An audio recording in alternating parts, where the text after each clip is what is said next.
இப்போ நம்ம கருணக்கிழங்கு புளிக்குழம்பு வைக்க போகிறோம். இது பாருங்கள் கருணக்கிழங்கு. இதை நம்ம சிலேசாக வெட்டி கட்டங்கட்டமாக வெட்டிக்கலாம். இப்போ இதை சிலேசாக வெட்டிட்டோம். இனிமேல் கட்டங்கட்டமாக வெட்டிக்கலாம். இது மாதிரி கட்டங்கட்டமாக வெட்டி நல்லா வாஷ் பண்ணி குக்கரில் போட்டு ஒரே விசில்.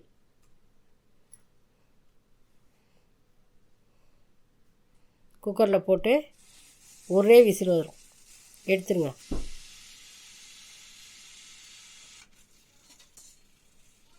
இப்போ நம்ம புளிக்குழம்புக்கு தேவையானது தாளிச்சிக்கலாம். அதுக்கு தேவையான பொருட்கள்: கடாயை வச்சு ஆயில் ஊற்றி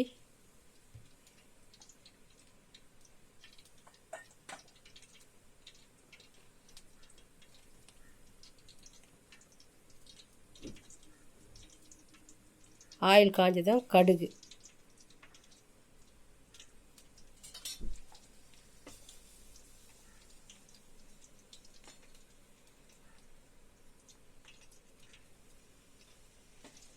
கடுகு நல்லா பொரியட்டும்.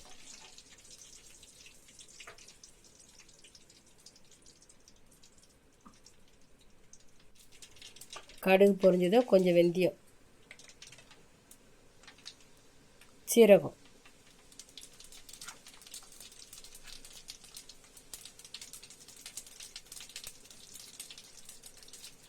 வெங்காயம் போட்டு வதக்கலாம்.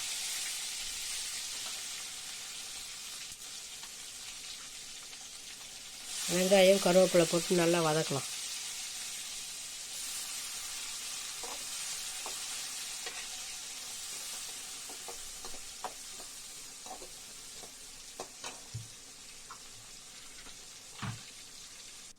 உப்பு போட்டால் வெங்காயம் சீக்கிரம் வதங்கிடும் இல்லையா, அதனால் உப்பு போட்டிருக்கோம். நான் தேவைக்கேற்ப உப்பு போட்டேன். கல் உப்பு தேவைக்கேற்ப போட்டிருக்கேன். வெங்காயம் நல்லா வதங்கிடுச்சு. இப்போ இஞ்சி பூண்டு போட்டுக்கலாம். தக்காளி பழம்,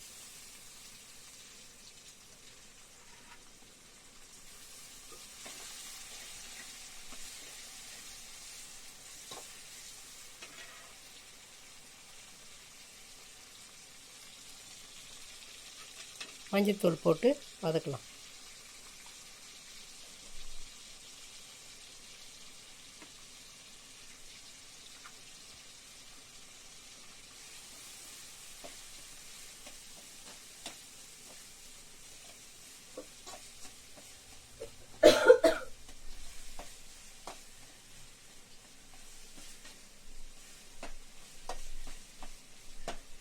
நல்லா வதக்கிட்டு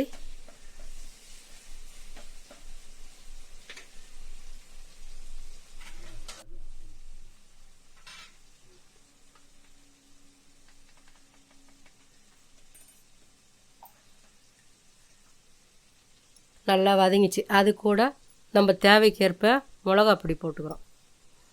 இந்த மிளகாத்தூள் எண்ணெயில் கொஞ்சம் வதங்கணும். அப்புறமா புளிக்கரைசலை ஊற்றணும்.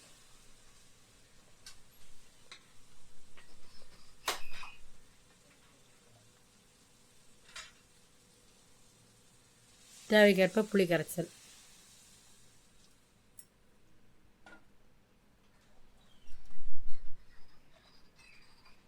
இப்போ நம்ம எல்லாம் போட்டாச்சு. நல்லா கலக்கி விட்டு குழம்பு கொஞ்சம் நல்லா கொதிக்கிட்டோம்.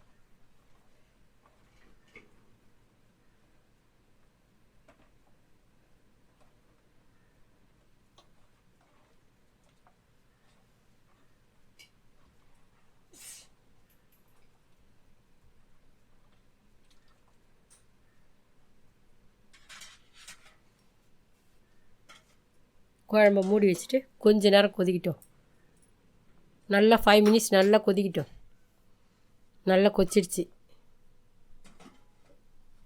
குழம்பு நல்லா திக்னஸ் ஆகிடுச்சு.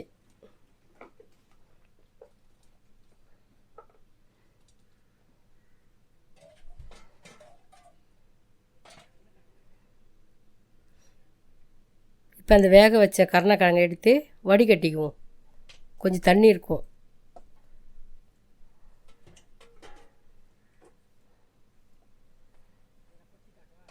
வடிகட்டிட்டு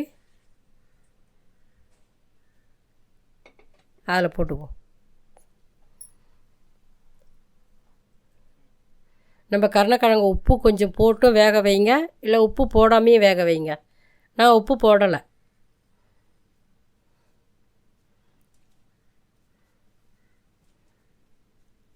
கருணக்கிழங்கு புளிக்குழம்பு ரெடி. நல்லா கலரி விடுங்க.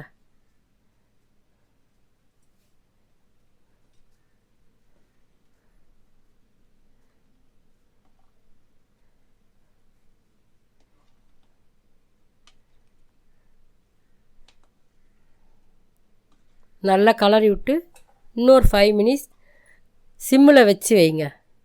எண்ணெய் பக்குவம்லாம் உங்களுக்கு குழம்புக்கு மேலே வந்துடும். ஒரு 5 மினிட்ஸ் சிம்மில் வச்சோம்னா எண்ணெய் பக்குவம் மேலே வந்துடும்.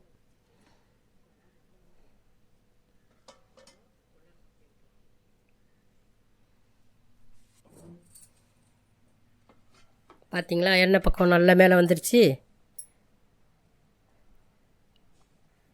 நல்ல சூப்பரான கருணக்கிழங்கு புளிக்குழம்பு ரெடி.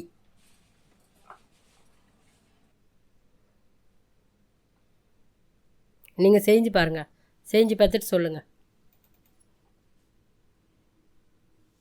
கருவேப்பிலை கொத்தமல்லி போட்டு சேவ் பண்ணிக்க வேண்டியதுதான்.